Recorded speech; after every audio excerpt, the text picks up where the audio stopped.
For 75 years now, Palestine has been under brutal occupation. The State of Israel was founded on Palestinian land in 1948, when tens of thousands of Palestinians fleeing violence sought refuge in Gaza as their towns and villages were ethnically cleansed. Palestinians call this the Nakba, meaning catastrophe. About 80% of people in Gaza are refugees or descendants from the Nakba. As the world was reminded over the past week, the Nakba is not just a historic event. Palestinian voices have all but been silenced over what happened. So I want to share today the powerful words of Sarah Sari, a young Palestinian woman, and I quote, "Throughout these 75 years, not once was this parliament lit up in red, green and black. Not once was the illegal apartheid state of Israel condemned for their inhuman, violent, repressive siege. You have stayed silent for 75 years.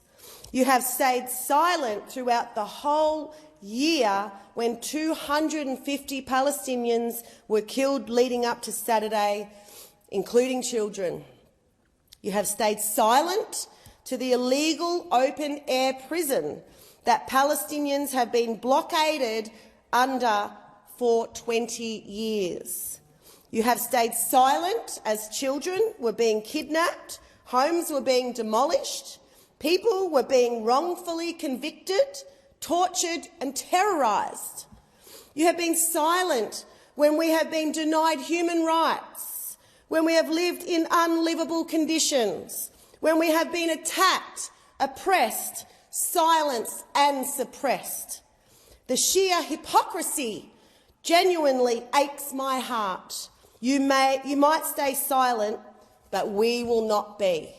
Governments across the world, in an attempt to address anti-Semitism and somehow redress the horrors of the Holocaust, are allowing Israel to get away with apartheid, ethnic cleansing, detention of children, torture, restriction of movement and other freedoms, and the illegal occupation of land. After every genocide, the world cries out, "Never again." And yet here you see another attempted genocide unfold right in front of your eyes, and you don't just watch on quietly, but actively supporting the oppressor.